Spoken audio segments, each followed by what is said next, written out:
చూస్ country delight, live better. ఇప్పుడే country delight యాప్ని download చేసుకోండి.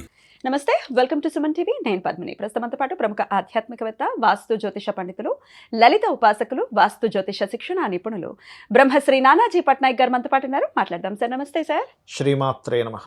సార్, నిన్న రాత్రే ఢిల్లీలో బాంబ్ పేలుడు అనేది జరిగింది. చాలా మంది ఇంజూర్ అయ్యారు, చాలా మంది ప్రాణాలను కూడా కోల్పోయారు. చాలా చాలా బాధాకరం. మళ్ళీ ఒకసారి ఇది ఉగ్రదాడిగానే చూడాలా, లేకపోతే రకరకాల కోణాల్లో మాట్లాడుతున్నారు.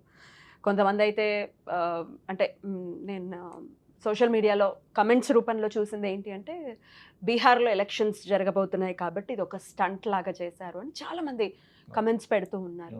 ఎట్లా అర్థం చేసుకోవచ్చు? ఇది ఉగ్రదాడిగా చూడాలా, లేకపోతే ఎలక్షన్స్ కాబట్టి స్టంట్గా చేశారా? అసలు అస్ట్రాలాజికల్ రీజనింగ్స్ ఏంటి ఇవన్నీ ఒక్కసారి మనం ఆల్రెడీ 3-4 నెలల క్రితమే ఈ విషయం గురించి మాట్లాడుతూ ఒక 20 days బ్యాక్ కూడా కుజబుధులు కలుస్తున్నారు. సో ఇలాంటి యాక్సిడెంట్స్తో మాట్లాడుతూ, ఆ రోజు యాక్సిడెంట్స్ గురించి మాట్లాడుతూ ఇలాంటి కూడా జరుగుతాయి. అలాగే ఇది ఒకటే కాకుండా ఇంకొక ఇది కూడా ఏంటంటే, ఇప్పుడు నెక్స్ట్ గురువు వక్రించబోతున్నాడు. వక్రించి మళ్ళీ 10th అంటే 10th or 11th నుంచి వక్రించబోతున్నాడు. అక్కడ నుంచి సో ఆల్రెడీ చెప్పాం 10th నుంచి కొన్ని విపరీతమైనటువంటి కొన్ని జరుగుతాయి అనేటువంటి. యాజ్ ఇట్ ఈస్గా నిన్న 10th చెప్పాలంటే. సో నిన్న 10th కదా, మనం గత వీడియోలో ఉంటుంది 10th నుంచి ఇట్లా ఉన్నాయి అని. 10th, 11th, 12th చాలా జాగ్రత్తగా ఉండవలసిన సమయాలని చెప్పి కూడా చెప్పాం, మీరు చూడొచ్చు కావాలంటే. అయితే ఇది ఎందుకు అలాగా అంటే, ఇక్కడ ఇది ఒకటే కాకుండా కొన్ని వైమానిక సంబంధించిన దాడులు కూడా జరుగుతాయి, గుర్తుపెట్టుకోండి. విమానాలలో ఎయిరీ రిలేటెడ్ సంబంధంగా. అండ్ ఇంతకాలం మనకి రోడ్ల మీద వెళ్ళేటప్పుడు యాక్సిడెంట్స్ ఎలా అయ్యాయో, ఫ్లైట్స్లో వెళ్ళేటప్పుడు జాగ్రత్తగా ఉండాలని చెప్పారు. ఇది క్రాషెస్ లాంటివి ఉన్నాయి. ఎప్పటి వరకు ఈ ఛాన్స్? ఇది ఎప్పటి వరకు ఉన్నాయంటే, ఇది ఒక 4.5 months, ఆల్మోస్ట్ 5 months ఉంటుంది. అంటే మే వరకు ఉంటుంది ఈ కాంబినేషన్. మళ్ళీ మే నుంచి ఎప్పుడైతే, మే ఎండింగ్ నుంచి ఎప్పుడైతే గురువు కర్కాటకంలోకి వస్తాడో, అక్కడ ఒక 1 year ఈ ట్రాన్స్పోర్టింగ్ కంపెనీస్లో జాబ్ చేసే వాళ్ళు కానివ్వండి, లేకపోతే సామాన్య ప్రజలు ప్రయాణాల విషయంలో కానివ్వండి, ఇంటి నుంచి ఒక్కసారి మీ ఇష్టదైవాన్ని తలుచుకొని బయటికి వెళ్ళండి. ఎందుకంటే ఈ ప్రిడిక్షన్స్ ఏవైతే ఉన్నాయో అవి జరగాలని ఇవ్వడం కాదు, అక్కడ జాగ్రత్తగా ఉండాలనే ఉద్దేశంతో ఇస్తాం. అయితే ఉండాలంటే ఏ బస్సు పడిపోతుందని చెప్తాము, ఏ ట్రైన్ అని చెప్తాము, ఏ ఫ్లైట్ అని చెప్తాము, ఎక్కడ బాంబు తెలుస్తుందని చెప్తాము. అది ఎవరు చెప్పలేరు కాబట్టి, జరుగుతాయని చెప్తారు కానీ ఎవరు అంత ఈజీగా ప్రిడిక్ట్ చేయలేరు. కాబట్టి బాబు, నువ్వు రక్షింపబడడానికి నువ్వేం చేసుకోగలవు అంటే, నీ ఇష్టదైవాన్ని తలుచుకొని ఇంటి నుంచి బయలుదేరు.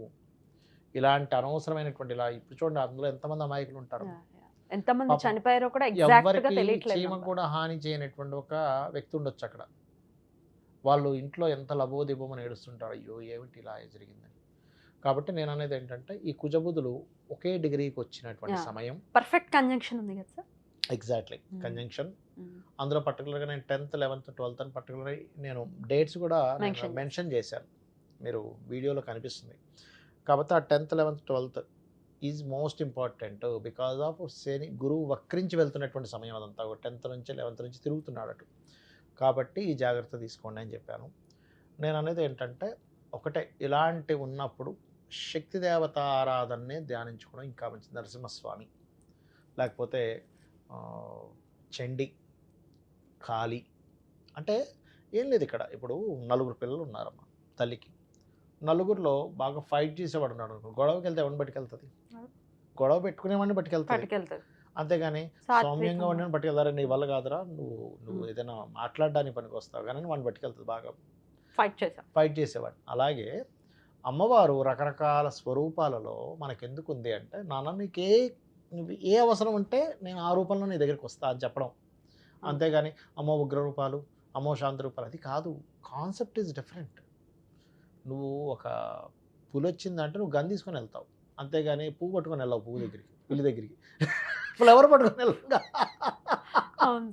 అంతే కదా. యుద్ధానికి వెళ్ళేటప్పుడు పూలు పట్టుకెళ్తావా, బాణాలు పట్టుకొని వెళ్తావా? ఎప్పుడు ఎలా ఉండాలో, ఏం తీసుకెళ్లాలో, ఏం చెయ్యాలో. అలాగే మన విశ్వంలో ఉన్నటువంటి అమ్మవారి శక్తి ఈ రూపంలో ఉంది.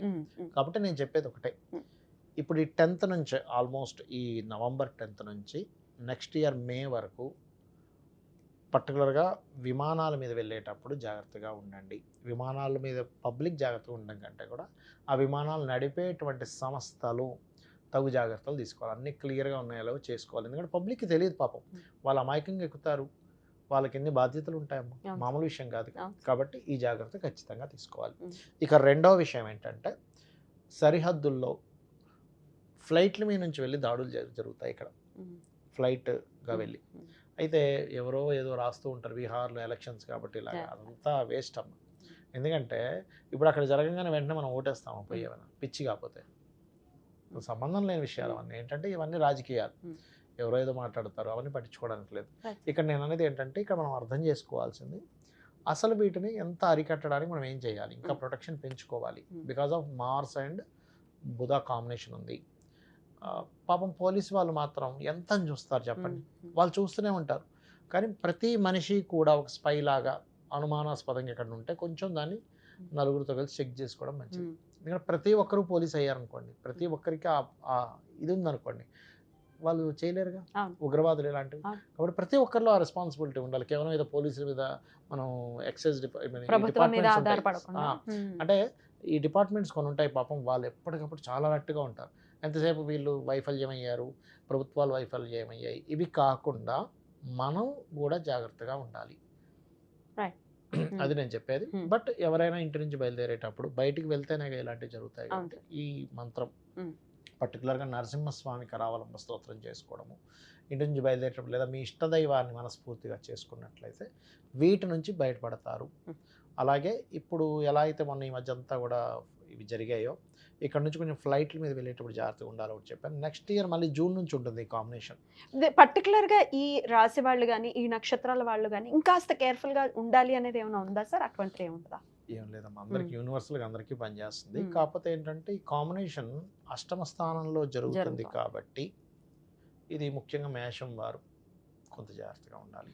అండ్ వృశ్చికం వారు లగ్నంలో జరుగుతుంది కాబట్టి, అండ్ 12th హౌస్లో జరుగుతుంది కాబట్టి ఈ యొక్క ధనస్సు వారు 12th హౌస్లో ఏం జరుగుతుంది? ధనస్సుకి 12th హౌస్లో కదా కుజుడు బుధుడు వృశ్చికం. సో వీళ్ళు ఇంకొంచెం జాగ్రత్తగా ఉండాలి. కాకపోతే నేను అనేది ఏంటంటే ఇదంతా కూడా వాళ్ళ పర్సనల్ చార్ట్లో వాళ్ళకి యాక్సిడెంటల్గా కానీ లేకపోతే బ్లాస్ట్ల వల్ల కానీ మరణించే యోగాలు ఉంటాయి, వాళ్ళకే చూసుకోవాలి. మెయిన్ ఈ రాశి అన్నట్టు కాకుండా ఈ యాక్సిడెంటల్గా మరణం ఉంటుంది అనేది ఎట్లా ప్రెడిక్ట్ చేస్తారు? 4th and 8th lord combination. ఎవరికైనా యాక్సిడెంట్స్ జరిగాయి అంటే 4-8 కాంబినేషన్ ఉందో లేదో చూస్తాం ఫస్ట్ మేము. 4 is vehicle, 8 is unexpected things or accidents. దాంతోపాటు కుజుడు శని కూడా పాడైతే ఇంకా మరింత ఎక్కువగా ప్రభావం చూపిస్తుంది. సో అట్లా చూస్తారు, అలా చూసుకోవాలి. అది చూసుకొని దానికి సంబంధించిన దానము, కరావలంబ స్తోత్ర పఠనము ఇవి గనక చేస్తే 100% ఆ యొక్క పరమాత్మ ఆ రూపంలో వచ్చి మిమ్మల్ని ఏదో ఒక దారి మళ్ళీ ఇటు వెళ్ళాల్సిన వాడు ఏదో అది మర్చిపోయిన వెనక్కి వెళ్తారు, అక్కడ చూస్తే బాంబ్ బ్లాస్ట్ అవుతుంది. ఈ సంవత్సరం ఇంత గందరగోళంగా ఉండడానికి గల కారణం ఏంటి సార్? అటు యాక్సిడెంట్స్ అయితే ఏంటి, ఫ్లైట్ క్రాషెస్ అయితే ఏంటి, ఇన్ని రకాలుగా మృత్యు వెంటాడుతోంది చాలా మందిని అని అనిపిస్తుంది. మెయిన్ కారణం ఈ శని కుజులు బుధ కుజుల కంటే కూడా గురువు యొక్క రాసుల్లో శని ఉన్నాడు. శని యొక్క ఎనర్జీస్ రాహుతో కనెక్ట్ అయి ఉన్నాయి. సో జూపిటర్ ఈజ్ ది కార్క ఆఫ్ జనాలు, ప్రజలు. జూపిటర్ ఈ సంవత్సరం ఎప్పుడూ లేనట్టుగా 3 రాసులు మారాడు, అతిచారంలో వెళ్ళాడు. ఎప్పుడైతే 3 రాసులు మారుతారో జనాలు అటు ఇటు పరుగులు తీయాలి. నేను లాస్ట్ టైం అదే చెప్పాను, జనాలు పరుగులు తీస్తారు రకరకాల ఇబ్బందుల వల్ల. ఇప్పుడు బాంబ్ బ్లాస్ట్ అయింది, ఏం జరుగుతుందమ్మా? జనాలు పాపం భయంతో ఆందోళనతో పరుగులు తీస్తారు. కాబట్టి మీరు ఉగ్రదేవత ఆరాధన, నరసింహస్వామిని లేకపోతే ఒక కాళీని, ఒక దుర్గాదేవిని మీరు మనసులో తలుచుకొని వెళ్ళండి, ఆ శక్తి మిమ్మల్ని రక్షిస్తుందని చెప్తాను. సో ఈ విధంగా ఖచ్చితంగా నరసింహస్వామి ఆరాధనే అపమృత్యు నుంచి మనల్ని బయటపడేస్తుంది, లేకపోతే బయటకి వెళ్ళి వాళ్ళని మళ్ళీ సురక్షితంగా ఇంటికి రావడానికి కారణం అవుతుంది. ఖచ్చితంగా బయటపడేస్తుంది. చాలా చక్కగా వివరించారు సార్. ఎవరైతే ప్రాణాలు కోల్పోయారో వాళ్ళకి శ్రద్ధాంజలిని ఘటించడం తప్ప మనం చేయగలిగేది ఏమీ లేదు. చాలా బాధ, ఎన్ని కుటుంబాలు రోడ్డున పడ్డాయి. ముద్దలు అసలు భయానకంగా ఉంది. వాళ్ళ ఇంట్లో వాళ్ళు ఎంత షాక్ గురై ఉంటారు. అది ఇంకా లైఫ్ లాంగ్ ట్రామాలో ఉండిపోతారు. ఎన్ని ఆశలు పెట్టుకొని ఉంటారు ఒక పిల్లవాడి మీద, లేకపోతే ఒక భార్య ఒక భర్త మీద ఎన్ని ఆశలు పెట్టుకొని ఉంటారు. ఎవరైతే దీనికి కారణం అయ్యారో ఖచ్చితంగా వాళ్ళని వదిలిపెట్టదు కర్మ అనేది. వాళ్ళు ఎందుకంటే మనకి ఆస్ట్రాలజికల్ పరంగా తొందరగా దొరుకుతారని కూడా ఉంది. అది కూడా శిక్ష అనేది అనివార్యంగా పడాలి. ఎంత శిక్ష పడినా మరణించినటువంటి ఆ కుటుంబ సభ్యులకి ఎటువంటి న్యాయం జరగదు. కాబట్టి భగవంతుడు వాళ్ళకి స్ట్రెంగ్త్ ఇవ్వాలని కోరుకోవడం ఖచ్చితంగా చేయాలి. Thank you so much sir. నమస్తే. శ్రీమాత్రే నమః.